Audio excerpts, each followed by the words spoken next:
Welcome to the Epic Gaming Night Podcast, a podcast about the stories and relationships board games create. I'm your host, Ray Candy, and with me today is Kent. Hello. Courtney. Hi. And Adam. How's it They going? don't have the same ring. It doesn't have the same ring to it. Where's Rob? Yeah, I know. Oh my goodness. I gotta do Rob's bit. Hello. Hi, beautiful people. We're actually a very thin, like last week we had Sam on top of everybody else, and now we have the skeleton crew. Yeah, I know, right? But that's the benefit of having 17 hosts. You can, You can still make it happen. Which is funny. We still have 4, which is more than a lot of podcasts have. So. But yeah, so super excited to be here. I was rushing in to get this podcast actually started because I just finished watching the, was it Across the Spider-Verse, I think is the actual title of the movie. Correct. Anyway, no spoilers, but it was fun. But it's probably amazing. Stressful to rush back. I had to go through some interdimensional portholes to get back here, so I'm not quite sure this is the correct dimension. You're probably in the wrong Earth. I think I'm in the wrong Earth because half our hosts are missing. So, and Kent made all of our slides today, so it's all upside down. Yeah. But yeah, our topic for today is. I think we're thriving. We're thriving. We're definitely thriving. Our topic for today is what makes a good game store. So we're going to talk about that a little bit later, based off of Kent's recommendation of going to a game store in Wilmington. So I'm super excited about to talk about that in a bit. But we should have a pretty snappy show today with less people on. How's everybody doing? Doing great.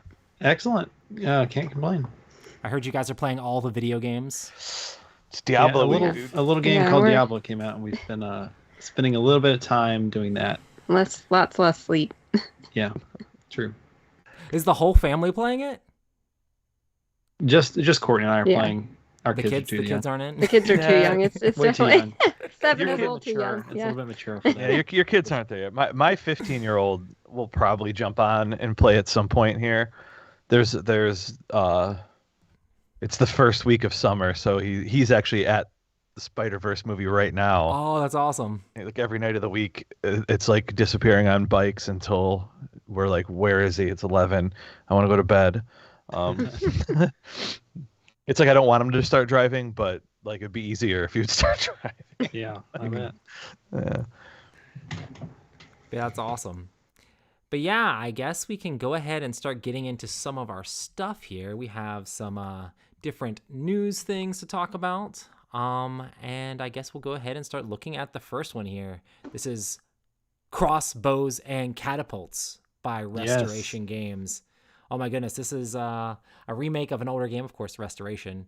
But yeah, it's like one of those games where literally you set stuff up and you're supposed to try to knock it down. I haven't looked at too many pictures of this yet, of the new version. I saw a couple on Twitter, I think. But yeah, it looks crazy. I'm pretty familiar with the old version of this game, actually. Mm-hmm. Did you have the old one? Yeah, I think my cousin had it. I didn't have it, but if I recall it, you're like flinging pogs at castles. It's like kind of had like a He-Man vibe. It's old, right? I mean, it was like 1983 really is what they said. Yeah, I was gonna say it was like early 90s. Yeah, so one of my cousins had this and we played it. So when I saw this pop up, I was like, oh hell yeah. Well, in Restoration Games, they're going to do a good job with this. Yeah, which is always exciting. Yeah, production value will be through the roof. It looks like it's probably gonna be really cool. I love flicking games and stuff like that. So I don't know. I'm a sucker for this. And this has a huge toy factor, which is going to be bringing a lot of younger audiences too. So it's kind of neat that it's kind of gamifying toys you played it with as a kid, basically. Me and my kids have a blast playing Cube Quest, which is very kind of similar to this, but it uses cubes, and you're just knocking over the other cubes and trying to knock their king off of these little play mats. But I feel like this game has the same kind of vibe, where it's just like you build these castles up, and then you just try to destroy the other players. There's several games like that, and actually some like fancier ones that have come out on Kickstarter before. Or what is it like? There's one called Catapult Feud. Or Catapult Kingdoms. They changed the name, but it's the same game. Yeah, that's a fairly recent one from Kickstarter where you had like plastic blocks, you shoot little rubber balls, like with That's pretty fun. Our catapults son and likes stuff. that one. Yeah, it's pretty fun. This one has discs that you're launching, right? I think so. Yeah, I I didn't think look. you can see like the little crossbow disc there, and you're shooting these crossbow discs at the other player's stuff. It's pretty cool. It looks like the engineering they put into this, the launchers in this are like crazy good. Like they don't use a lot of these old things use rubber bands and things. Looks like a lot of these are using different like springs and different mechanisms to shoot the objects out. Mm-hmm. So it looks like it's going to be pretty fancy and pretty cool. Like you would really get some good accuracy with your shots and all that. This is one that I would love to play with the kids. I would love to play with Logan, which is like our youngest. I don't know if he's quite there to be able to like keep things set up because he's 4 and like he'd probably try to trash everything. But if he gets to the point where we can be like, okay, don't crash the stuff, and we can actually play this sort of game with him, it would be so much fun. Yeah. Oh, I bet. Yeah, that's great. Yeah, probably by the time it's gonna be by the time it fulfills, he'll be 18, and then no. Yeah. Now, Restoration Games normally does a good job with their stuff. So I couldn't find the exact date. I think it's coming to Kickstarter this summer, is what it looks like. Okay, awesome. There is a notification page. You can sign up for notification on their backer kit. If you could just search for the backer kit for this game, it has a notification, but it is going to Kickstarter. That's awesome. Yeah, I'm sure it's gonna be full of all the plastic stuff. Yeah. Awesome. The next one here is Metal Gear Solid, the board game from CMON. And we talked about this forever ago. Literally, I was like looking. So for work, I had to like find the box cover of this. I had to find a flat version of the box cover for this. Because the one we have here is like a slanted one. Yeah. But like I was looking through my email to be like, oh, did our marketing person at the Dice Tower send me a flat one? No. But I typed in Metal Gear Solid in my email. And like the last one I had was when we had Emerson on the podcast forever ago talking about this game before the podcast stopped before. Wow. Yeah. So this game was announced forever ago by IDW Games, and they basically, IDW Games is no more. They gave Emerson the game back, but then CMON picked it up. I heard that as soon as they gave him the game back, there was a ton of publishers like flocking to him to actually try to get it, and CMON's the one who actually picked it up, and now they're doing pre-sales for this. I think maybe me and Matt both saw Emerson playing this at PAX Unplugged forever ago. Like showing people how to play the game. And then recently we played it on the Dice Tower as well. It looks really neat. It looks, I looked at it a little bit about it, and it showed you can do like a 14 game campaign, and it's a full co-op game. Or you can there's 6 one-off scenarios, which is always a nice option too. I love that. Yeah, so you can, and then I think you can play with any character in any of those scenarios too. So it's not like limited based on, oh, this scenario you got to pick this guy, this person, this person, this person. So it's more open in that way. And I think you can go ahead and pre-order this right now. It's available on CMON's site. And it's like an exclusive version. It's called what is the name of it? The Integral Edition. It's got basically it has a giant Metal Gear Rex figure. It's got a graphic novel that comes with it that kind of goes through the story of the campaign, I believe. And it looks really nice. Yeah, as you're flipping through it. It looks pretty fancy. It reminds me very much of I play the campaigns for Marvel Champions, and in between each chapter, there's like comic books. This very much has like comic books in between all the things to do the story, and like the art is great. It has that same Metal Gear art, kind of like you see on the cover. Mm-hmm. A few other cool things about it is there's kind of 2 different ways the game works. Is first you have like some stealth missions where you're trying to like sneak around, where the guards are doing like pre-programmed stuff, and the guards all have facing and they're kind of like moving around. You have to try to figure out how to sneak and then try not to have to fight the guards. Sometimes you can maybe take out 1 or 2 guards, but it's going to end up alerting other guards, and then you're going to get swarmed by guards. Yeah. So you're trying to like duck through corners and sneak around. It gives you like that Spectre Ops vibe, because you might run around a corner and like hide and things like that for a little bit until the guards walk away. But also, you basically set up this guard deck of all this pre-programmed movement, but if you get too deep in that guard deck, you just have a game over, mission failed. So if you wait too long, there's one shuffled in like the bottom half of that you could lose the game. And then the other thing is you'll get 2 different boss battles. And the boss battles give me like a vibe of like, in a video game where you have to like kind of learn the boss's movements. Yeah. You have a really small deck of cards that the boss has, and they'll just go through that deck of cards, and it's randomized at first, except maybe the last card. And then once you go through all the cards, you just flip the deck over and you play it again the exact same way.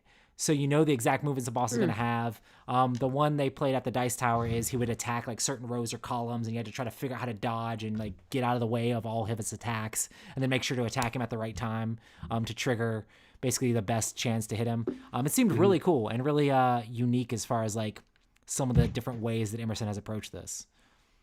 It sounds a lot like I played the original game back on PlayStation 1, I think is what it was, and it sounds a lot like that in theme and all that, and how they implemented it. So sounds great. Yeah, I know Emerson is a huge fan of this IP, so I think he really tried to do it right. I think if you're a Metal Gear fan and you want a game where you can sneak around and be stealthy and try to outsmart your opponent and like get lucky at the right time, this will be a game for you. If you want a game that's just like hack and slash and beat stuff up, this is not that. You know? And I like how they based it off the very first game, where it all kind of, well, not the very first game, but the very, one of the bigger releases in the series, which is cool. And of course, since it's CMON, the miniatures are ridiculously nice. Yeah, and there's a cardboard box mini. So I know. Oh, the cardboard box mini is great. It looks so good. Like, it's really nice. I'm not sure if there's a specific mission that you use that in, but like, hopefully all of them. I hope it's all of them. It needs to be all of them. I mean, in the game, you could just like run around a cardboard box, and the guards would be like, "Oh, just a box, I guess." I love it. I just want the exclamation point so bad. Yes. Yeah, that's what. Yeah, exactly. I remember when I came up, and I know Shu from is it like Going Analog podcast was playing this with Emerson, and they were sitting there playing. I'm like, what are you guys doing? And they were playing the game. I'm like, you guys don't have like any sound effects? So I just brought up my phone with the little alert sound. Yeah. And, like every time he would roll an exclamation point on the dice, I just hit the button just to make it. I'm like, they needed electronic dice that just whenever, because when you run, you have to roll and you could get exclamation points. So if they had like a sound button in this game, that would have been amazing. You could probably just pull up a soundboard from the game online and just play it while you're playing the game. That'd be great. Perfect. Perfect use. Immersive. Yep. I know nothing about this next one, number 3. I don't have any input. I'm just gonna have to let Kent talk all about it. Okay, so basically, this is because we're talking about Challengers Part 2, or basically the second expansion for Challengers, which is a standalone game, but you can also combine it with the original game. This is the game that just got nominated for the Kinderspiel. Mm-hmm. I believe Kinderspiel. Yeah, it was Kinderspiel this year. And it's coming from Z-Man Games, at least in America. I'm not sure I think it's a different publisher in Germany, but it's basically an auto battler. You get a bunch of cards, and then your deck just automatically plays out against your opponent's deck. It's capture the flag themed. You have all sorts of crazy. You can play with like a woolly mammoth against a snake, against a crocodile, and it just kind of plays how it plays. But basically, it adds 70 new character cards, which is, you needed some variety in that game. Even when you played it like just once or twice, you're going to see a lot of the similar cards and stuff. Mm-hmm. So that's going to be cool to have more cards. You can always use more cards. And then you can combine the games to have a 16-player tournament, which would be just insanity. Right. But it's all played simultaneously. As long as you have a big enough play space for that, you could just, you just run the tournament. You get your one winner at the end, and that sounds pretty cool for like a con or something to do. But I think the most interesting part of this expansion is adding trainers, which are basically unique player powers. So it's going to give you some, and you can use these in the original Challengers or this new one, but it's going to give you probably some focus or some special abilities that only you're going to have, which might dictate how you're going to draft your cards. And again, I know, Roy, you're not the biggest fan of this game. I just think it's a light and silly, fun, like, just, you got to take it with, you got to just kind of...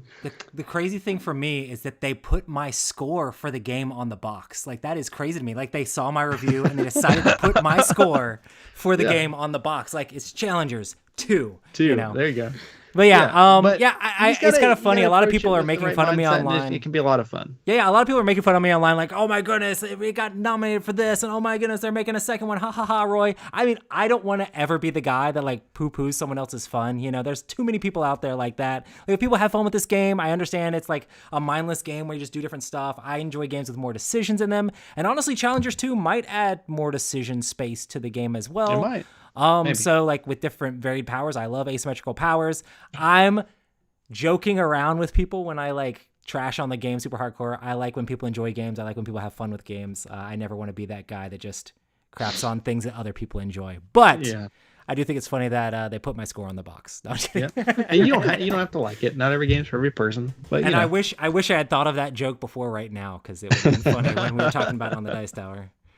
But I am pumped, and I think that box cover looks really nice. I like the color scheme, and the just really looks like a nice cover. Gonna bring somebody in if they see it on the game store shelf, I feel like. And to be fair, I love the fact that there's simultaneous play in games that are at high player counts. I'm all about that. So that's cool. Yes. Yeah, if you could legitimately play 16 people, like if people understand how to read their you get a little tournament card that tells you where to go for your matchups. If people don't understand how to read that, which is not that bad once you figure it out, it just kind of people just play. I mean, 2 people play at a time, and you just rotate around.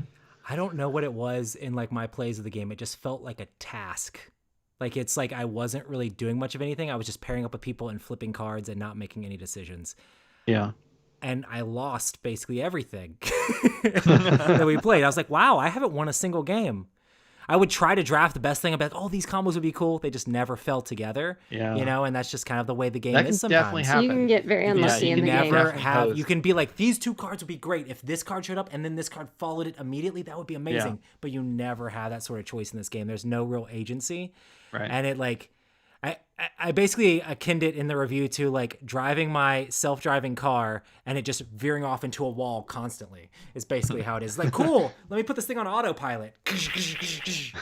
But yeah, that's basically how my Challengers games go, which, maybe some people find that fun. It's not fun to be in the train wreck yourself, but it's all good. Next game. I know nothing about this. This looks like a app game. Looks cool though. Yes, this is an app game. The reason I put this in here is it's the first app game by the designer Alexander Pfister, who's a pretty famous designer. He did Great Western Trail, Maracaibo, Port Royal, Cloud Age. He's done a lot of big stuff. Anyway, so he's developed this. It's like a deck building app game that's coming to Steam soon. I didn't get an exact date, but I think it's in early access, or it's going to be in early access very, very soon. It's called Demon Loop. So this is like the little synopsis from Steam. Let me see, where does it say? So wield an increasing deck of cards used to master strategy across each unique loop. So it almost sounds like a roguelike maybe. Build and repair structures, rally villagers to your side, and improve your skills to overcome demons running across the land. So it's probably you're going to go get a party, fight demons, build stuff, kind of develop your little city. And it's got a nice little cartoony look to it. And it's probably got some pretty solid game mechanisms behind it, because Alexander Pfister is an excellent designer. Mm-hmm. So anyway, I just thought it was really neat to see a board game designer cross over into the app space. Yeah, that's really cool. And a lot of times when I'm playing some of these games, especially these complicated, heavy games, I almost wanted to, like, sometimes I'm playing this, I'm like, do I really want to play this physically? Or I feel like an app could do a lot more sometimes for me. Like, for example, Tainted Grail. Like, I like the concept of it, I like the story of it, but like I feel like that game would work really well as an app. And I think they actually even have an app for it. So like, certain games I think are really enhanced by the app. So I'm curious to see how this goes, and I like the idea of designers kind of moving into this space. That's awesome. And Alexander Pfister does like amazing work, like you said. So it's cool to see a well-known designer doing stuff in the app world as well. And for sure. Yeah. Maybe that'll merge back into the board game world. Like, it'll bring more people. Like, if people really like this app, maybe they'll start playing tabletop games. They're like, oh, Alexander Pfister is a designer of this app. Let me check out his board games. It'll be like the Candy Crush, and then they make the games that are like the Candy Crush Sims and board games, and they make that back into a video game or something. Or yeah, it's weird. Like that. You're like waiting for that. Potion Explosion is what it was. Yeah. Potion Explosion, I think. I'm just waiting for something like this that becomes kind of a killer app that like makes people. I'm thinking more like it makes people who play video games and play apps go, oh, I can get some of this playing a board game. You know what I mean? I feel a little bit like the trail of video games being electronified are usually us. It's cardboard and chit pushers, and we're going, hey, I can play whatever Wingspan on an app when I want to, or I can go on to Board Game Arena and play Splendor really quick without having to set anything up with my friend who's across the country or whatever it is. It would be neat to see stuff like start to drag people the other way. Do you think I'll be able to play this on my Apple Vision Pro if I spend $3,500? You better for I don't know. If you have a virtual Windows or something, maybe. It is. It's OS X support, so you could play this one on your MacBook too, for sure. Oh, for sure. That's awesome. Yeah. Oh, one other, like the transition that I was talking about, playing Nemesis in person has so much upkeep, and it's so almost tedious to get everything running and all the rules, especially lockdown. But playing the app was so great. It was so much fun. You got to really experience the fun without having to deal with all the overhead. So that's like a perfect example, I think, for me of something that like I'd almost rather play on an app versus in person. I know you get the minis and stuff, but like you get such a good experience without having to deal with all the stuff in the app. And that's why Among Us is so popular. Yeah, yeah. It's kind of very similar. Also, oh, yeah, imagine the amount of eye closing you'd have to do to make that a board game. Yeah. Oh, for sure. Did you just vent? I think you vented. Anyway. So the next one here is gigantic news. This is Gloomhaven 2nd edition is coming, and it's going to be a part of the conglomeration of the gigantic, I guess it's a backer kit, not a Kickstarter, right? It's a backer kit, yeah. And basically, it seems like Isaac Childress and Self Affair Games is trying to have the biggest crowdfunding thing ever by having Gloomhaven 2nd edition, Gloomhaven miniatures, and Gloomhaven RPG all at the same time, basically kind of in the same project together. Yeah. It's going to be kind of crazy. It's going to be so expensive. Didn't they list the number of miniatures? I remember reading it. I forgot. Like 500 or something, I think. Yeah. I mean, I think it's a miniature for everything in Gloomhaven. For every NPC, for every villain, like every monster. That's a lot of plastic.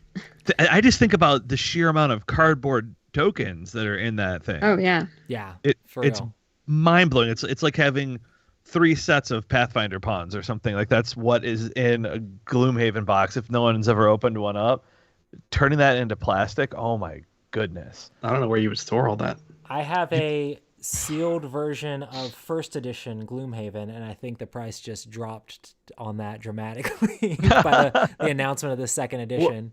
Well, it did sound like there is. This is like completely reworked, so you can still even if you've fully played through all of Gloomhaven, you're still going to get a lot of new and cool stuff from the new version. Of course, everything's totally reworked essentially, and you have all new characters that are reworked and everything. Then I wonder why they're calling it. I guess they want to just go back to Gloomhaven instead of Frosthaven. I think so. Yeah, I think so. I wonder why they didn't do Gloomhaven then like subtitle then. And still be like, oh, it's a 2nd edition. I mean, if it's all new characters, because when you say Gloomhaven 2nd edition, I mean, I guess that's normal with 2nd edition. If the campaign is largely the same. I'm not sure the details on the specifics of the campaign, but I know the characters, they said they're all reworked. Gotcha. They've changed like how they're, all the stuff they do and that kind of thing. Interesting. And there is a pledge level that's going to be for upgrading. You can get all 18 characters. And it comes with all like a bunch of new status tokens and things like that, but you can use those in the original game, but they're all different. Wow. That's cool. Well, that's awesome. Like it's so hard for me to get campaign games to the table. Like I have my copy of Gloomhaven, and like maybe someday my kids will be old enough to play and will like play through a massive amount of Gloomhaven. But I'll probably play through Jaws of the Lion before I do that. So yes. Yeah, we have the same problem with campaigns. But yeah, good stuff. But yeah, I know this is just going to be crazy. I'm interested in the RPG. I mean, just because I'll read any new RPG book. I'm such a perpetual RPG book reading nerd that like I don't know how many options I want for essentially either dark fantasy or high fantasy role playing. But I guess you can never have enough, and it is a very cool Dungeons and Dragons adjacent kind of IP. So like, I don't know. Everyone's taking their shot at Wizards of the Coast now. Mine as well be somebody who published the board games first. I would kind of love to see it be successful. And I feel like it just makes sense. Like people have experienced so much of this world, and they just want to go and dig in more. And I mean, I think it's almost compatible where you can just like use your combat in the game system and then do your RPG kind of stuff separately. You can kind of merge them together too for your Gloomhaven campaign. Oh, yeah, I haven't read anything about the RPG really itself. So it's basically the RPG is like I will probably if you played through all of Gloomhaven and then you played through all of Frosthaven and then you played through all of the fan created content, and you're like, man, I don't know where to go. I need more Gloomhaven story. Just start making up your own with the RPG, and then there you go. Right. You could. Gloomhaven is definitely one of those lifestyle games you can just dig into forever. You know, that's pretty cool. The people that are into it are definitely into it. Yeah. Awesome. Well, next we're going to talk about the games that we've been playing. So the first one here on the list is Adam. I'm supposed to be playing games. Video games. I put a video game on this week for one of my two. I haven't played a ton of board games since we had Sam on 2 weeks ago. It's been end of school for my kids, been a little bit of traveling, but Diablo did come out this week, so Diablo 4 came out. There's enough min-maxing in that it feels like a board game a little bit. There's like some that's very true. There's some homework you have to do to play it. I feel like this one's even more complicated than the last. Yeah, it really is. They've kind of, it's like, if you've ever played a Diablo game, I would say that it's incredibly familiar, but there's just another little layer on there. There's like a little extra crunchy peel on top of the onion, sort of a thing that you get to take off. So I've got like maybe 8 or 9 hours into it. I haven't played a ton yet, but it's shaping up to be one of those things where I'm sure by the end of the summer I'll have just hundreds of hours logged into this thing, probably when I should be sleeping. Mostly when I should be sleeping. I got Tears of the Kingdom recently and I really want to play it more, but I'm this weird person to where when I'm playing video games, I feel like I'm not being productive for some reason. So I like run around and do a bunch of other things. I'm like, if I get everything else done, I can play the video game, and just things pile up. But yeah, I want to play. I love like RPG style games, like, and I'm sure Diablo gives you that feeling of like just progression and like leveling up your character and all that stuff and going through a story. That's awesome. Yeah, it seems like it's going to be really good, and it'll be interesting to see how they support it. I mean, I've played them all up until some point, and I'm like, I tend to like these kind of games. Like I play a lot of Borderlands. If I move my head, that's awesome. all Borderlands art on my wall behind me. So just kind of that. At some point, I will probably run. I'm going to say this out loud, and it's embarrassing. I'll probably run every class up to max at some point. Awesome. Which I've done it for like every Borderlands game. I think with Diablo 3, I don't think I ran them all up, but this one, I don't know, it feels special. So I'm enjoying the heck out of it.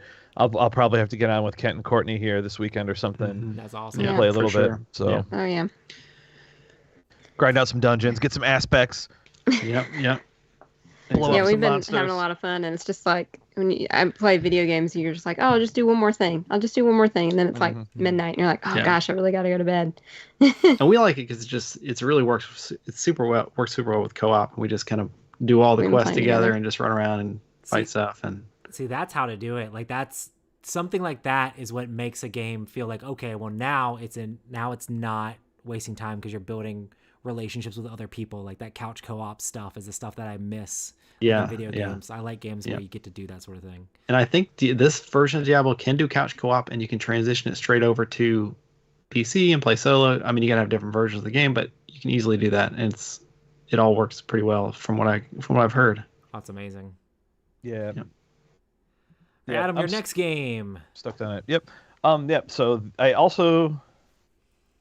It's RPG season right now too. So I've recently with summer started playing a little Fate of Cthulhu, which is really fun.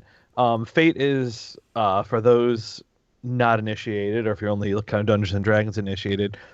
Fate is it's a 4 dice. It's more of a narrative roller, I guess. It's a game that doesn't have hit points. It has consequences, right? So it's not a tactical RPG. It's sort of like a game that either has you fail forward or fail entirely with sort of redirection, right? I think it was made pretty famous by being on tabletop with Will Wheaton back in the day. but there's since then the game's been around for I think just shy of 20 years maybe or 15 years anyway. There's a metric ton of different kind of like flavors and themes for it. So I recently recently picked up the Cthulhu stuff. I love Lovecraft stuff, and it's proving to be a pretty fun little system I'm playing with the kids. We've got kind of a smaller scale thing going right now. My daughter likes games where she doesn't have to kill monsters as often, and I know like looking at that you're like, wait, it's got to be killing monsters. It certainly can be, but it's a lot of like discovery and finding artifacts and trying to stop this huge scheme from happening. So we're playing through right now, and just breaking out my Fate dice collection, which I haven't done in a really long time. So are the dice just like straight up pluses and minuses and blanks? Yeah. So your skills in the game will have modifiers just like you would in D&D. So you might pick at the beginning, you're going to have one thing that you're really excellent at, and it's +3, and then you'll have 2 things that are +2 and 3 things that are +1, and then the rest of the 9 skills are, I'm approximating the number of them, are going to be at +0, right? So that's how you roll them. But the cool thing about Fate is that each scenario or scene that you play into, it has like aspects, and you can invoke those aspects, get additional +2s, and you have to spend Fate points as a currency. Gotcha. But you as a character also have aspects. I'm really simplifying this, but so I can compel you to have something either negative happen to you or +2 to happen against you. Like if I'm the GM, the villain can be like, Kent has an aspect that he's a song and dance man, as we know he is. Right. And the villain turns on a boombox, and you're compelled to dance instead of fight. So then he gets a free shot on you at +2 or something so you can do that. We've all seen Guardians of the Galaxy, and we know you can dance to save the universe. Yeah, Kent is he's like having the dance off with Ronan, basically. But yeah, narratively, you have mechanics that allow you to invoke these aspects everyone writes and then roll to create your own situations in the scene. So it gives a lot more narrative agency to the players in that they can go, hey, wouldn't this be in that scene? And you can go, why don't you roll for it to see if you can essentially get the boost from having that aspect in the scene. So you get to roll to add story elements, which is just a game when you're playing with kids, or if you're playing online and you're not using maps and stuff, it's just something where you can just kind of snowball some really wild stuff and have it either work really well or really collapse on you. That's through any of the flavors. That's one of the things like that RPGs gives you that board games doesn't, is just the fact that you can do really anything, and you can be ridiculously creative together as a group and come up with stories or scenarios that no one at the table knew was going to happen, but it just comes out in such perfect, crazy ways. And a lot of times breaking what the DM planned and like it turning out even better, or the DM giving you the agency to flow with it, just like creates such memorable things that like, I'm never going to forget that story in that role-playing game. And then you end up telling your friends about it years later, Yeah, that's why I always tell people, when you play an RPG, like you'll have this story with people where like it almost feels like a story that you went on vacation together, because everyone's like, yeah, I remember when you did that. It's like we talk about Rob surfing on the sharks, and we played 5th edition a few years back, and it's like, yeah, he was surfing on sharks, and you kind of get so psyched about it, For the longest time, it was so hard for me to play dungeon crawls in general, like board games. Like I could not play dungeon crawl board games just because I was so used to playing D&D that whenever I saw like dungeon tiles and you're running around a dungeon, just the limitations of a board game just bummed me out so much. It's like, what do you mean I can't pull the torch off the wall and beat the troll with it?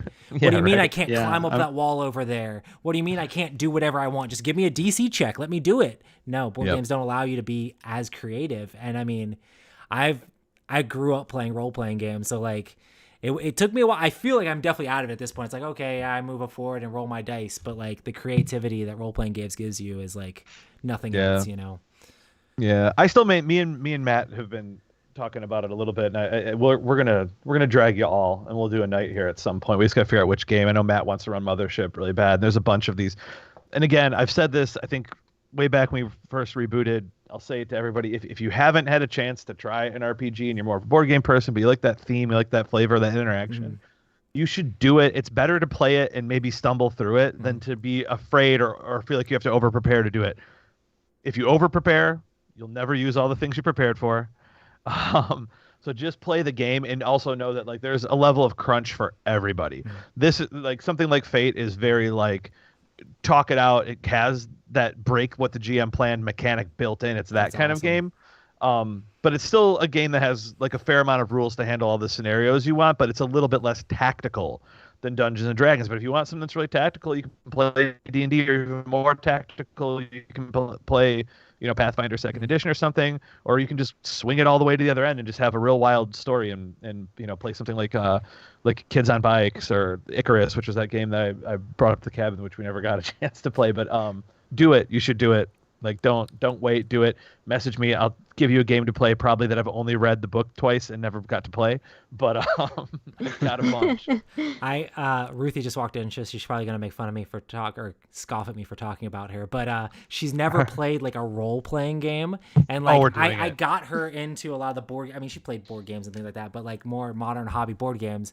But she's always been like, D&D might be the line of like too far in. And no, like, it's not too far in. I'm like, you have no idea. It's no. There's way less rules in D&D in general than there are in a lot of these board games. Kent likes rules. It's so simple. You can go off the walls and do whatever you want. I think she would be great at it. So maybe you can use the rules to make sure you have guardrails up for what's possible. Right. Her and Kent need to play. She would love it. She has the personality, like the I want to do this personality. That you just gotta break. You gotta break Kent into the what'd you say? The human punishment like mindset, remember you get crazy when you do this sort of thing. I'd be okay with that. I think Agent of Chaos can't need to show up. We'll do it. Now Ruthie's calling us nerds in the chat.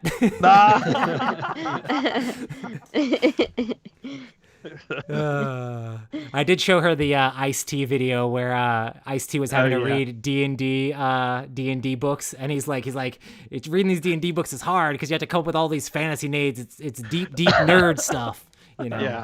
There's a few more curse words thrown in there, but it was pretty funny. But yeah, Fate sounds awesome. Well, I guess we'll go to Kent's game. All right. Well, I just really quickly want to touch on. We played a bunch of Thunder Road Vendetta. Yes. I know you all had already mentioned it a few weeks ago. Yeah, I want to hear your but I played with the motorcycles twice and the big rig once. So those are like the expansion vehicles. Wow, yeah. And those. So anyway, the Thunder Road is basically like a Mad Max style, Twisted Metal style game where you're going and blowing everybody up and crashing cars. We play with 5 players each time. And the motorcycles are pretty cool. They have this ability. You have 5 motorcycles, unlike normally you have 3 cars. Your motorcycles just drift through all the cars they're going through. So you're like racing around in the road. You don't have to do any kind of slam checks with them. Oh wow! So they can move around really quick. They still slam when you like end on a space and stuff. And if you ever get slammed by a car, you have to just roll the movement die, and you're going to get moved. So you can get knocked into walls, you can get knocked into other cars. Oh, you're like a little pinball out there. So. And you only take 1 damage and you're done. So it's really cool to play with those because it gives you like a nice. It's like kind of almost like maybe an advantage a little bit, but it gives you a lot of flexibility. You don't necessarily want an advantage in that game because everybody will single you out. True, but sometimes your motorcycles can like break away from like a really congested area really easily. Because they can just drift. Everybody puts their helicopter on you. Yeah, and but you count as a small vehicle, so you're less likely to get shot with a chopper. Cool. And then you can still repair yourself. So anyway, they're pretty cool. And then the other one is the big rig. So that is, it's like an 18-wheeler and it has 3 cars connected to it. And then it's got this giant player board. And whenever you activate you place a die on one of the sections of the board, and you get to do a specific command associated with that particular section. So like, if you activate maybe your 3rd truck, it's going to give you a power, like it might do an airstrike, or it might let you use the road die for 1 round, because normally you can't use a road die with a truck. Mm-hmm. And the other thing about the truck is it can't turn very well, because it's this giant like train. And you have to assign one of your dice to how many times you can make a lane change in that round. And the big rigs dice that you should add only go up to 3. They aren't one. They're not a D6. There's only 1 3 on them, and the rest are 2 1s and 2s. Yeah. Yeah. So Kent was playing like the first few rounds. He's like, I can't roll. He's like, why am I only rolling 1s and 2s? And we were like, Kent, look at your dice. And he's like, oh. Yeah, I didn't realize they were specific.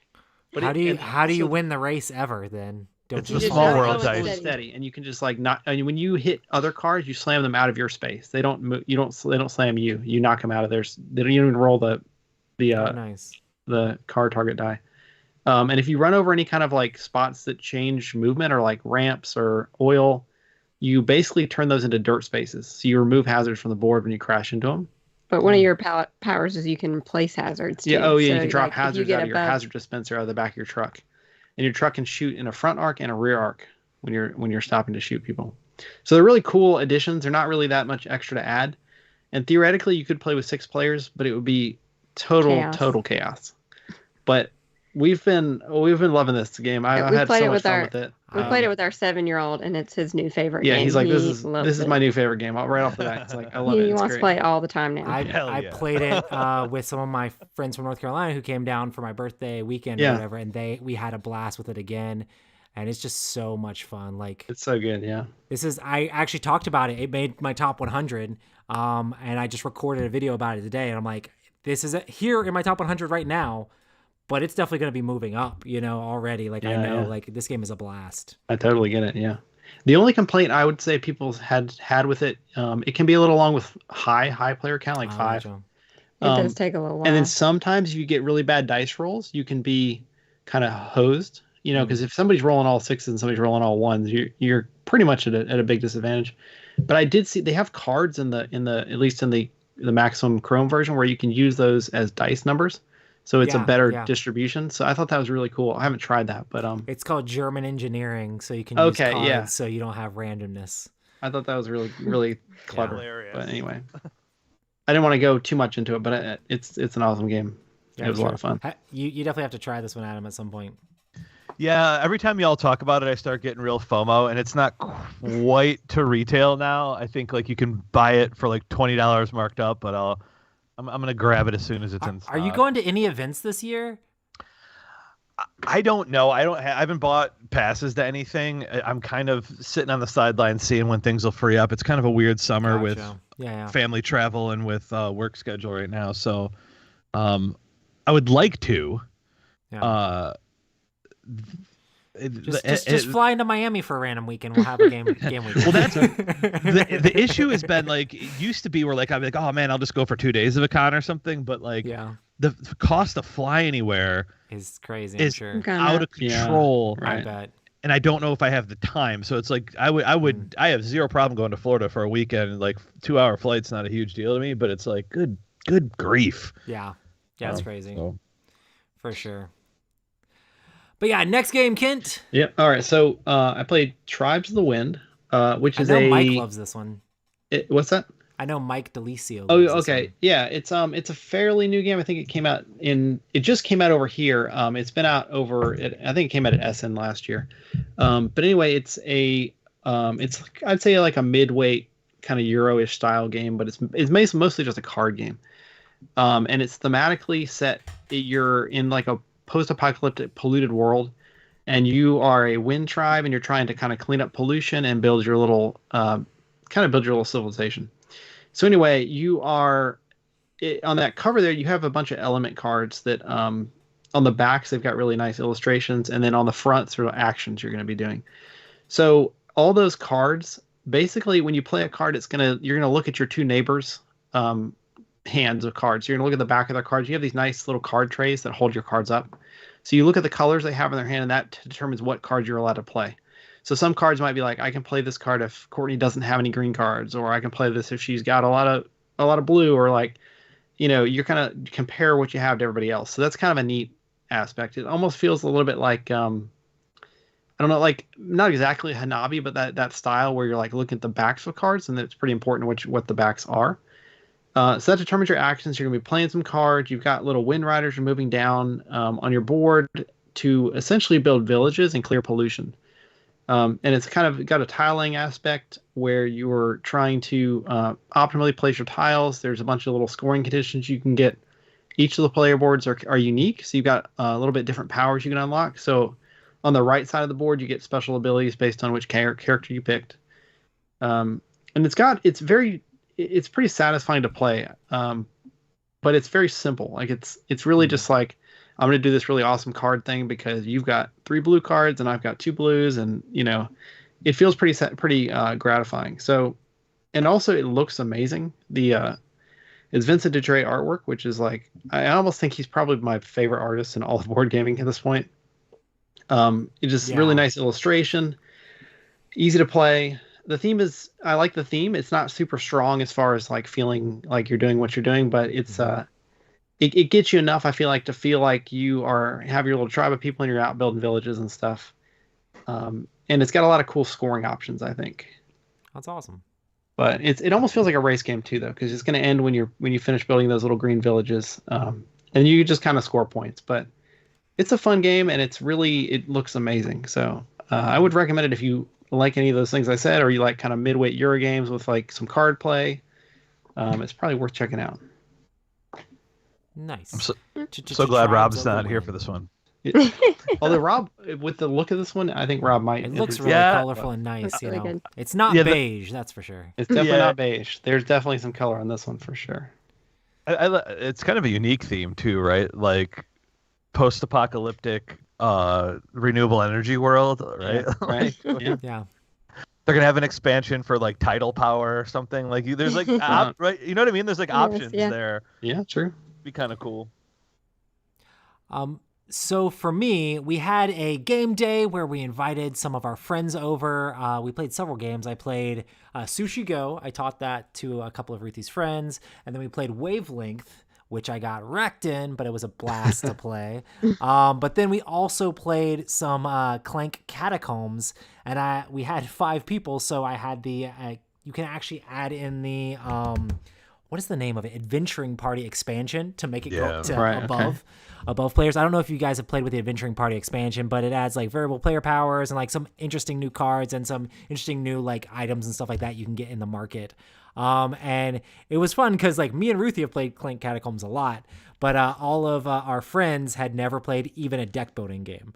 So it was fun to see them like just explaining, like you forget like doing board games so much that like, okay, yeah, you buy a card and you put it in your deck and you do it. And then like you have to get your deck and then like you reshuffle the deck and you draw from it again. And they're like, oh, so the cards you get are going to be in there. And it's just cool to see people light up when they start getting it and understanding. And Clank is just such a great game, moving through the dungeon, getting all your stuff. And it was just a blast because we're having so much fun with the whole fact of like, oh my goodness, you're drawing from the dragon bag and seeing who takes damage and stuff like that. Clank's just always so much fun and a blast with the pressure luck and stuff like that. So really enjoy Clank. And the Adventuring Party thing, the game is lengthy when you add in more players, you know. Yeah. There's nothing really in the expansion that makes the game go faster. It's just going to be a longer game, but if you don't mind longer games, it's cool to see. And with Catacombs, the rule is when people are out, then just when it's your turn, you draw from the bag. It can definitely get very deadly very quick. Sure. Yeah. Wow. Did one of the new players win? Or did you all? We actually didn't end up fully finishing the game. Okay. Because we started we started at like midnight or something like that playing. Yeah, I get that. But we had a blast playing, and it was one of those where we were just teaching the mechanics of it, and they had a lot of fun, like just going through all the stuff and reading all the cards and learning how everything works. But it was a blast to play. And me and Ruthie have played Clank Catacombs a ton of times. I remember last time I went to North Carolina, or right after we started the podcast, I taught it to Matt and Rob as well, and they had a lot of fun with it too. So it definitely makes me think, like, is there a way to make this kind of deck building game simultaneous? But it's really hard. But I'm like, I guess you gotta get cards from the market. Paul Denton on the phone, like, hey, so we're gonna have our own card pools that you can only get from your own card pool, and we're gonna do it at the same time. We're gonna take turns moving on the board, though. You know, I don't know, whatever. Yeah. Oh, that would be great if you could figure out. Hey, let's just listen. Emerson will steal this idea, so let's just take this after. Sorry, everybody, because I have some thoughts on this, Roy. Basically, I'm gonna take every game and make it simultaneous, and and then except for challengers because it's already there and it's a 2.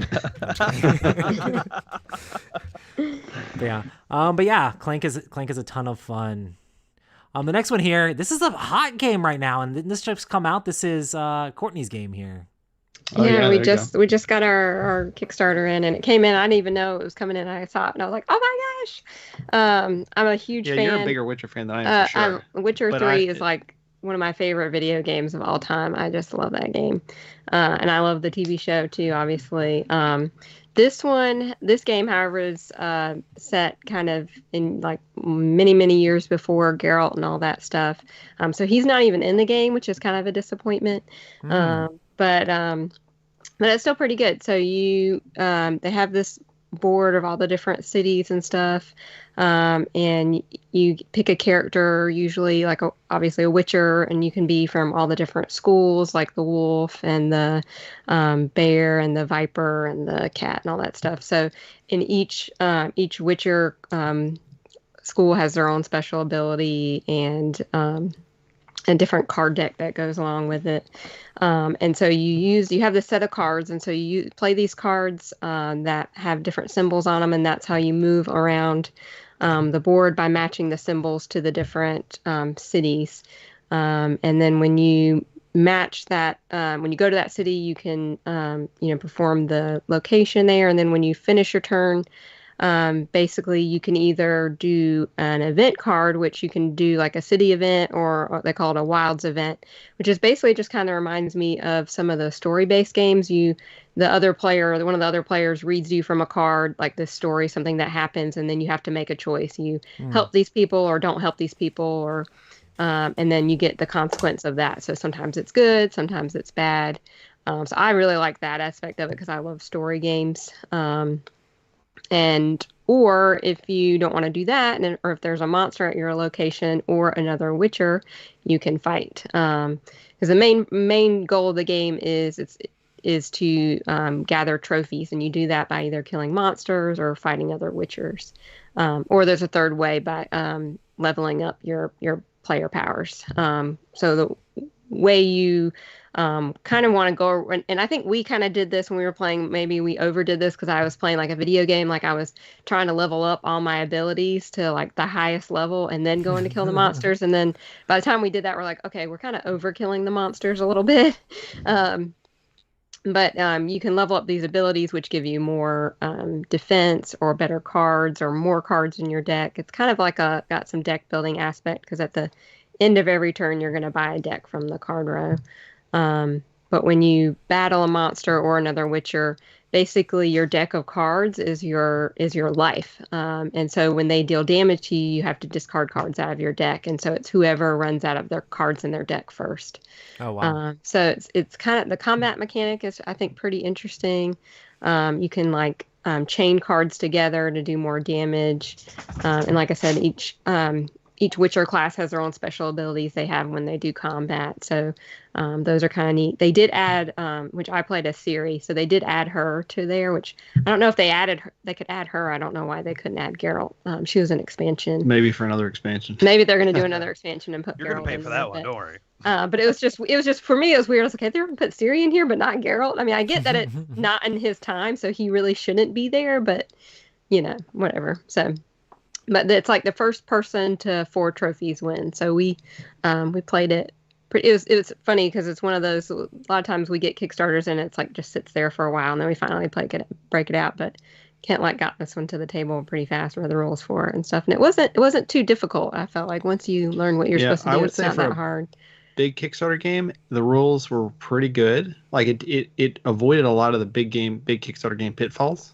Rules were easy. It was easy to organize. It was easy to figure out. Like everything fits in one box too, which is a nice thing. It's a big box, but we were trying to answers. At work today. We were trying to figure out what hot games that are out do we not actually have in the Dice Tower library that we don't have.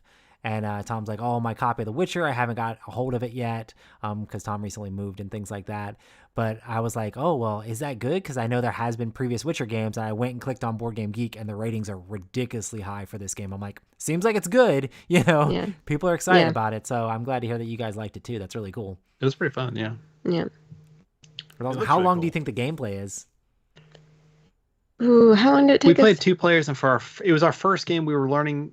But I would say maybe probably 2 hours, 2.5, 3 hours, maybe 3. I didn't keep track exactly.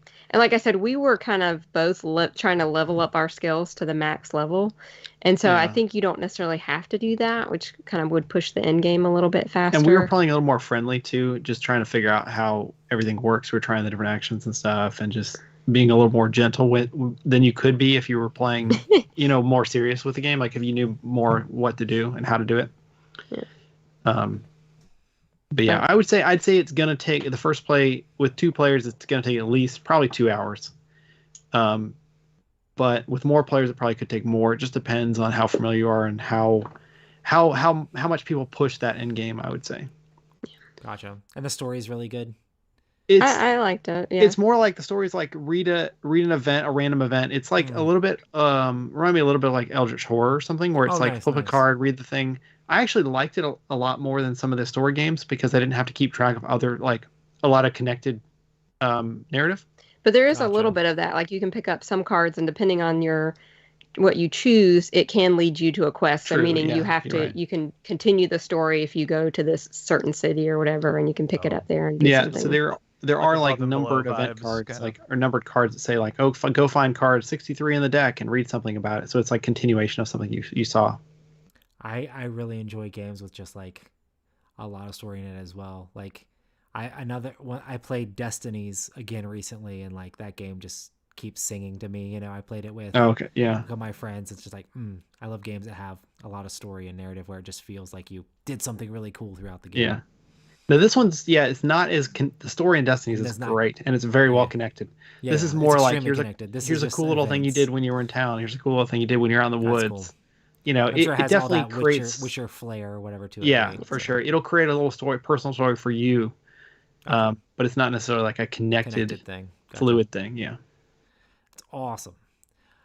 Cool. Well, I guess we should get to our topic of the week, which is what makes a game store great. So yeah, there's I don't know what game stores you guys have around you. We don't really have that many down here in South Florida. We have cool stuff. There has been some games that have come and gone a little bit, but we have a cool stuff in Kindle, and there's a few further up north, but I'm not even sure the state of those game stores currently. Do you guys have a friendly local game store that you go to often? We have one that's okay. We don't go to it all that much though. I used to go to game nights there before COVID, pretty consistently, but ever since that I haven't been back. But it's an okay store. I've traveled as I've traveled. I've tried to go to different game stores, in various places, and I'd say as far as game stores go, it's not bad, but it's just not the best. It's a lot of focus on. It's pretty Magic heavy. It's Magic. Yeah. It's comic books. It's very spread out, which I totally get because stores have to sell to all sorts of different markets. Otherwise, they may not be able to keep their doors open, especially after once 2020 hit and all that kind of stuff. So for sure, it's good, but it's not one I frequent a lot. Yeah, that seems like they downsized their board game area True, yeah, recently too, so that we kind of stopped going after they did that. They might be getting more of their money from Magic. They have a lot of Magic singles, and you can get a lot of they have huge archives of things you can get from Magic. So I think probably it is surviving off of Magic. The reason I wanted to bring this topic up is because, like I said, I went to a game store that Kent actually suggested in Wilmington, North Carolina. We were visiting Ruthie's family up there, and me and Ruthie walked in there, and we were just kind of blown away with how awesome the game store was, and just had so much product and so many things, and we're looking just everywhere. It's oh man, that looks cool. Oh man, that looks awesome.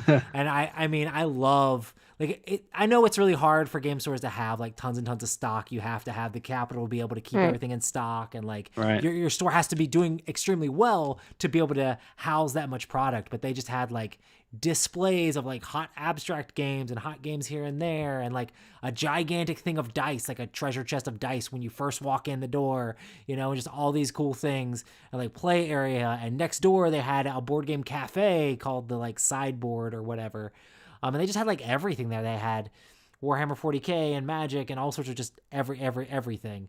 It's just cool to go into a store like that and just see all these different things, because I am pretty enriched in the tabletop board game nerd hobby. So it's oh, I like D&D. Oh, I like Warhammer 40K. Oh, I like board games. Oh, I like miniatures games. So I'm just all over the place when it comes to that stuff. So turning every direction. Oh, and Magic. I play Magic. I play all these different things. So it's seeing everything all over the place is just really fun when you go in that style store. And I know it's hard for most game stores to be able to have that quantity of stock, but it's really cool when you find a game store like that.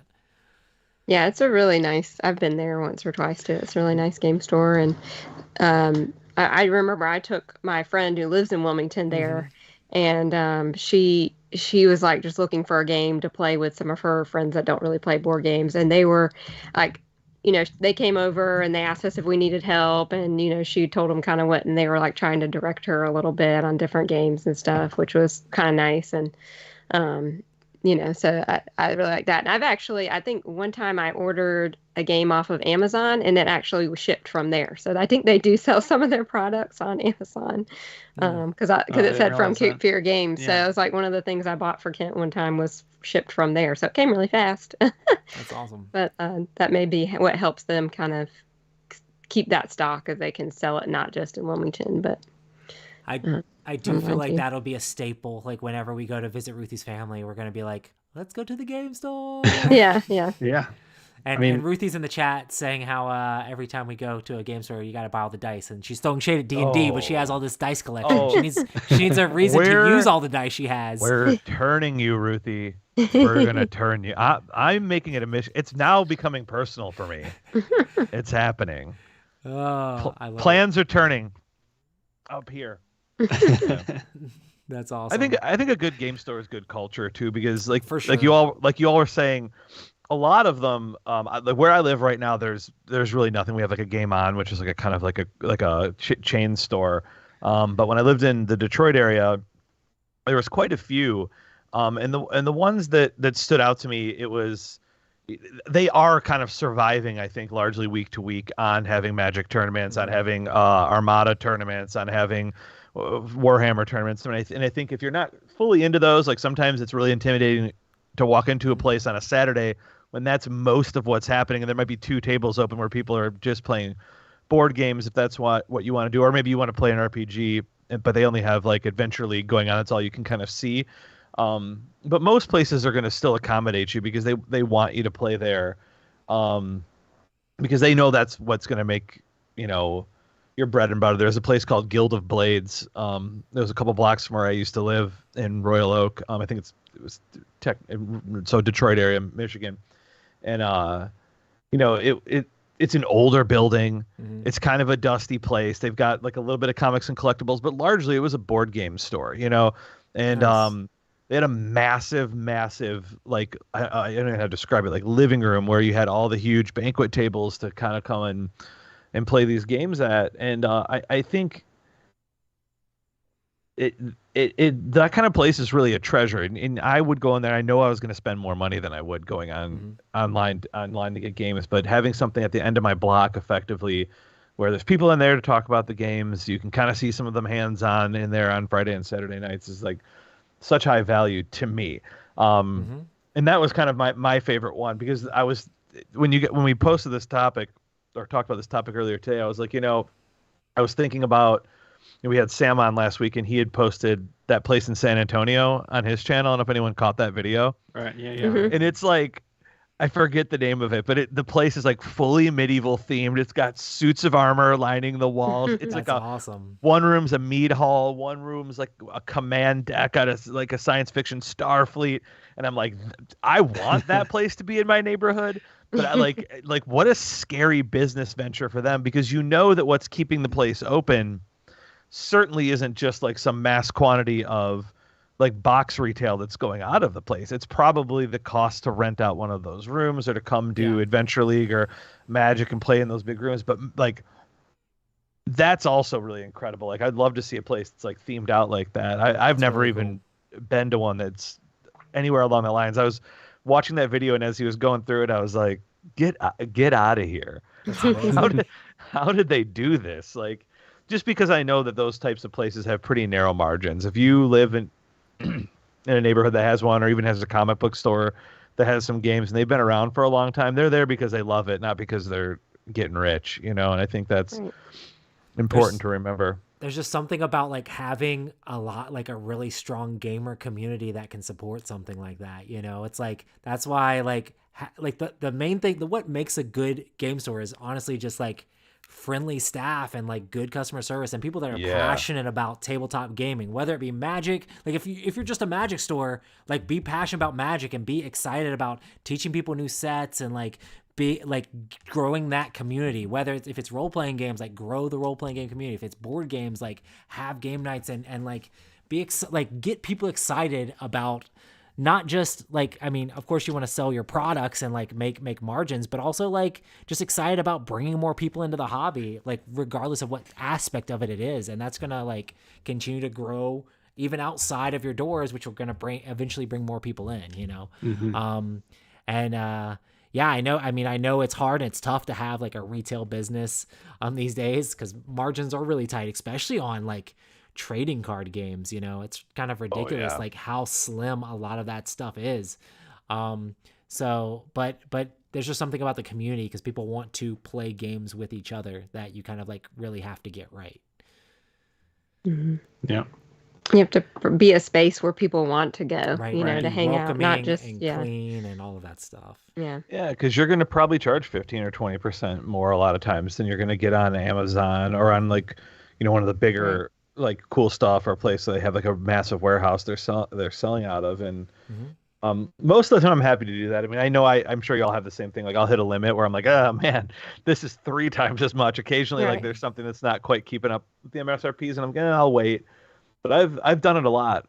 This coming weekend, I'll be, you know, back down where I used to live, and my wife and daughter going to see Taylor Swift. So jealous. Yeah. Well, I'll be at an Airbnb probably playing Diablo. So if you want to hit me up, I'm going to be either sitting in the pool or playing Diablo. But I'll probably pop by the old game store and go in there and just see what's going on. And I'll usually end up blowing $50 or $60 with them just because, like, you know, I feel kind of compelled, especially since I've moved to a more rural area. Like I do order a lot more stuff online. That's what's accessible to me. So when I go down there, I feel like I have to kind of give back to the places that gave me an awful lot, you know, back in those days when I was able to play with all the groups and go into the stores all the time. I love it when you walk into a store and you're like, holy smokes, this place is awesome. I have to buy something because I need to support this. You know, what they're doing is awesome. Like some stores just like sell you on the experience of like what their store is, and like you can see the passion behind either like the way place is decorated or like how they're running their business, or even just like the stuff that they decide to stock. You know, it's like they have all the stuff I like. There's something here for me, you know, so I will find it and I will buy it and I will support these guys just because like it's really exciting to like do that stuff. I mean, these days it's so easy to just go online and get the stuff and just play it just with your game group, which is completely valid. But it's really cool to get out there and like meet new people at a game store here and there, or like just like be a part of that community that can be built around the experience that a game store can bring to people.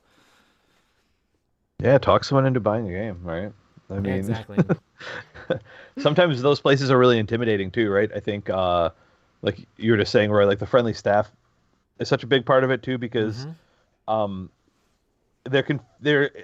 is a lot of gatekeeping when you get really deep into the hobby. Oh, for sure. For sure, yeah. But walking into the retail establishment, like, you want people to like, I don't know, I think not feel intimidated, and then that's something that you have to work at when you're in kind of a niche hobby, because there are going to be folks that are walking in there and all they're looking to do is going on. Well, they're like, I'm going to buy a ticket to ride Europe because I can't get that in Target or something. I'm going to get it today. I can get it here. And that might be the first time they walk into a board game store because the thing they really love isn't quite supported at like the big box retailer. So they come on in there, and you hope that they can have a really good experience with the people that are there, working there, the people that are being patrons of the place. And you know, that I think that's really helpful too, because sometimes nerds don't have the best reputations for being like, come on in. Yeah, I mean, there's a lot of awkwardness and things like that in the nerdy or like tabletop community in general. But like there are some people that know how to do it right, and like just running a retail business. I mean, most of running retail in general is just like greet the customer service, like try to like give them a good experience while they're there. And like a lot of people, I guess, go into running a store just because they want to play games. And it's like, well, you got to run the business side and the friendly customer service side too. Yeah. But I was going to say, you mentioned Target and stuff. Now it's easy for somebody to just go into Target and buy a bunch of good games, or even to Barnes & Noble or wherever. So it's almost making it harder for these game stores to they really need to emphasize what they're offering that's different, you know, like that service or that knowledge about whatever the product is, or, the play space or the friendly environment. There's definitely it's definitely trickier at this point for them. So they really got to focus on those aspects. And I like. Oh, sorry. You can go ahead, Courtney. I talked a lot.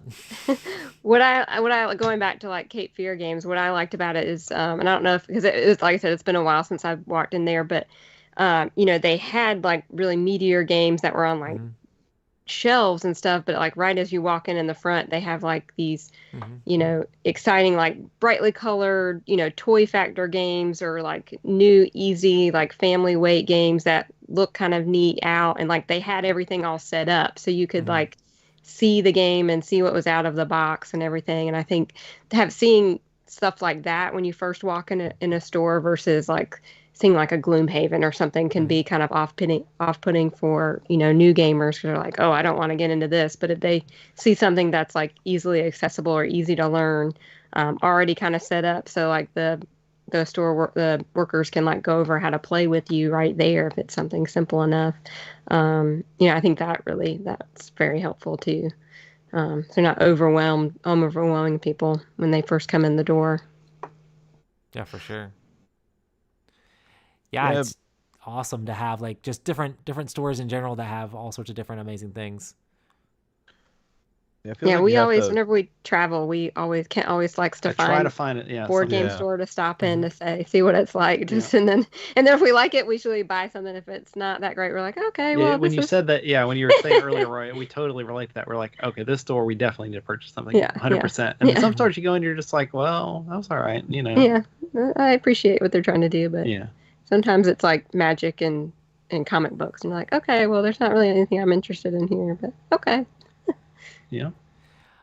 There's another great store, Atomic Empire in Raleigh, that like I love going to. Like that's like it's from where I lived in North Carolina. It was easily like an hour and a half drive, but like I would always like be like, okay, cool, I have a weekend, I'm gonna drive out to an hour and a half away to go to a game store just because it was that good. And it's just a gigantic game store that like they have another one of those things. Is just, I like going in. It's like nerd haven basically, because they just have everything. They have the comic books, they have the magic, they have role-playing games, miniatures games, all the board games. Me and Rob went to several tournaments for I know we went to a Rune Wars tournament. I know I've gone to like a Netrunner tournament back when that was actually a thing. That was a long time ago.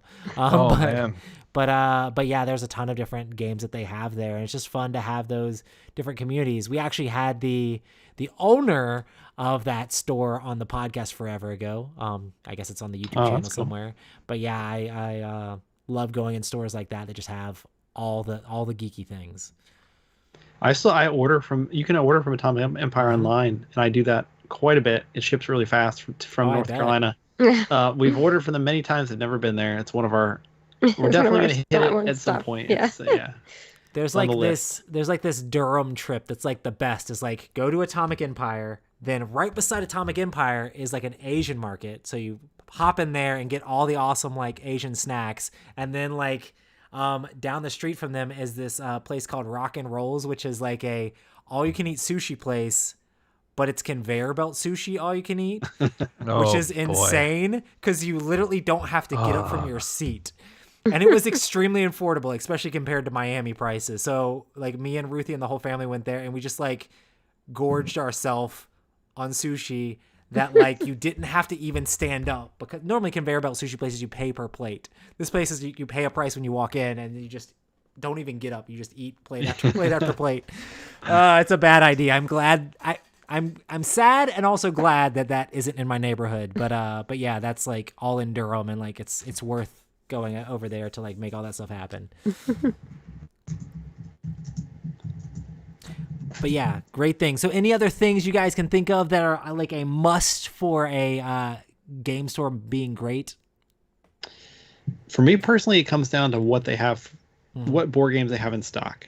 Because especially if you're somebody who keeps up with board games, you kind of try to stay on the edge of what's coming out, what's being released. Like a lot of times, like I'll hear like, oh, this new game's coming out, next month in June or whatever, and these game stores, they don't even like they've never even heard of this game. Like they're not up on what's hot, what's new, like what they're just not up on that kind of stuff. So it's just not, for me, it's like a big turnoff when they don't keep up with what's coming out, what's people are interested in. I mean, and maybe it just doesn't sell, possibly. Maybe they're just selling the Ticket to Rise, the Catans, and all that kind of stuff. But that's what I look for personally. You can see the passion, it's like, do they know the industry? Do they know the hobby? Do they know what's going to be hot, what's going to be good? Like when I went to Cape Fear, I saw that they had Thunder Road Vendetta with like all the expansions there, and I'm like, what the crap? Yeah, now that you say that, they back Kickstarters and they sell some of the Kickstarters. They do retailer pledges and stuff, which is huge. That's awesome. I love when I see that. Speaking of which, whenever I walk into a game store and see Last Light on the shelf, I'm going to flip the crap out. I'm going to flip out. Oh yeah. You should. So that'll be your what makes a good game store. It has Last Light in it, right? Yeah, that'll be it. That's the new criteria, right? Your criteria. There was a retailer pledge level. I had some friends that were like so excited about backing Last Light. They're like, I got the most expensive thing, and then I realized it was the retailer pledge for 5 copies, and I had to like back out of it. I was like, yeah, you're insane. Thank you. No, just give away 4 copies. Exactly. Like, of course you need 5 copies of the game. What's wrong with you? Yeah. You get a copy of Last Light, and you get a copy of Last Light. Yeah. You can be the Oprah of Last Light for everybody. Yeah. Yeah, I wish like I would love to see like demos and demo tables and everybody playing someday. But yeah. Gen Con, right? You guys gonna have it at Gen Con? Gen Con's gonna be ridiculous. I hope that my hand breaks down from so many people like trying to come up to me, be like, sign my game. I have so many people threatening me already. So I will be super happy to do that. That one's I can actually drive to Gen Con, so there's a chance I could do that. That would be amazing, man. I got to figure it out. I'll let you know. I'll definitely touch base with you, because if I do it, it'll have to be kind of last minute-ish. I'll have to volunteer for somebody or something. There's so many booths at Gen Con that want people to volunteer, So I'm like hesitant to go to it because I want to go and play games and like be able to hang out with y'all, but I know it's like Are you going, Kent? I've never been to Gen Con, and I'm not going this So you're coming this year. Come on, Kent. Where are you at? Not too far away. I wish I could get away with like sneaking people into like my workroom. I know the Dice Tower pays for it, but be like, talk to my roommate, hey, don't tell anybody that I'm adding extra people in. I don't think they would be down. But just sleep in the bathtub. I have considered volunteering at a booth, doing demos or something. I don't know if that's something I'll do. Eventually. I mean, maybe eventually I might do that, or I think we want to go together at some point to Gen Con. Volunteering at a booth is kind of cool at Gen Con, because if you get an exhibitor badge, you can go in there before the hall opens and like skip the gigantic crowd line, which is also kind of fun to be in, just because it's like a spectacle. But I think the first time I'd want to go like for fun, and then get a feel for it, and then maybe volunteer later. But yeah, someday we'll have to go to Gen Con as Epic Gaming Night and just get like the crazy rooms like we used to back in the day. When Rob would be sleeping in the bed with all sorts of crazy people. But yeah, we have fun. I'm too old for that. Like at some point, I'm like I'm not kicking somebody to sleep anymore. There you go. Yeah, I mean, I think well, we don't have to sit here and talk about how do you get to Lucas Oil in August, but yeah, maybe we'll see. Gotta make it happen. I like Indianapolis. It's kind of like it's like a weird sad version of Chicago. I like it though. I like it. Nobody from Indianapolis come after me. It's there. It's like if Chicago had a franchise. Awesome, guys. Well, I guess we've kind of like made this thing full circle. So I guess we'll go ahead and wrap this up. As strangely, they all used to always be like an hour long. I used to press that, but I don't press that anymore. But hey, we're a little bit closer. We still made it 19 minutes over. Hey, I think we stretched it out. We made it happen. Well done. Good enough. I do want to say thank you, everybody, for watching the show. Thank you, everybody in chat. It's always awesome to have people come in and join us while we're live. Make sure to check this out on wherever you can hear your audio podcasts. And make sure to share the show with people. We're still trying to get this back up and running and get a lot of people excited about the show. It's always fun to come on here and talk about all the new games and all the things coming out. But yeah. Thank you, everybody, for joining us. Thank you, Kent and Courtney and Adam. And next week, we'll have more people back on, or not next week, but next episode we'll have more people back on. Join me as I convince Ruthie to play an RPG. Dun dun dun. I'm looking at Ruthie for the delay. Anyway, all right, guys. I'll see you later. Bye. Have a good one. Bye. Bye.